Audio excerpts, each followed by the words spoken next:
મહેસાણાના ખેરાલુમાં ગઠામણ પ્રાથમિક સ્કૂલમાં 78મા સ્વાતંત્ર્ય દિવસની ઉજવણી કરવામાં આવી હતી। શાળાના વિદ્યાર્થી અને શિક્ષકો દ્વારા ગામમાં 1 કિલોમીટર લાંબી તિરંગા યાત્રા નીકાળવામાં આવી।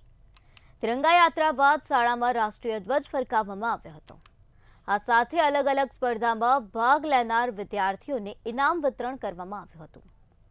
આ કાર્યક્રમમાં મોટી સંખ્યામાં વિદ્યાર્થી અને ગામના લોકો જોડાયા હતા। આજે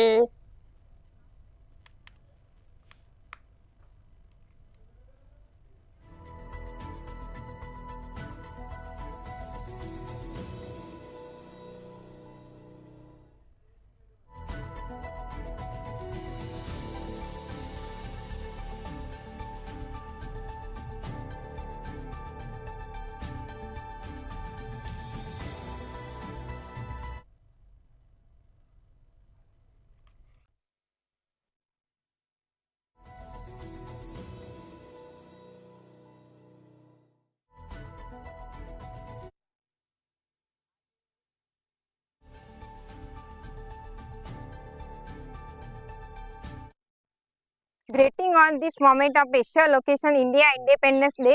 Today we are celebrating the remarkable journey of great nation India towards freedom. This year, today 78th India Independence Day 2024 in the begin celebrate with the theme of Viksit Bharat, which means developed India. In this theme reflect Indian government vision transform into country developed nation by 2047. દેશને આઝાદ કરવામાં આપણા રાષ્ટ્રપિતા મહાત્મા ગાંધીએ નેતૃત્વ લઈ ને એમના નેતૃત્વ નીચે ઘણા શહીદો થયા, બલિદાન આપ્યા હતા। એને આજે આપણે વિસરવું ન જોઈએ, એમને આપણે આજે યાદ કરવું જોઈએ।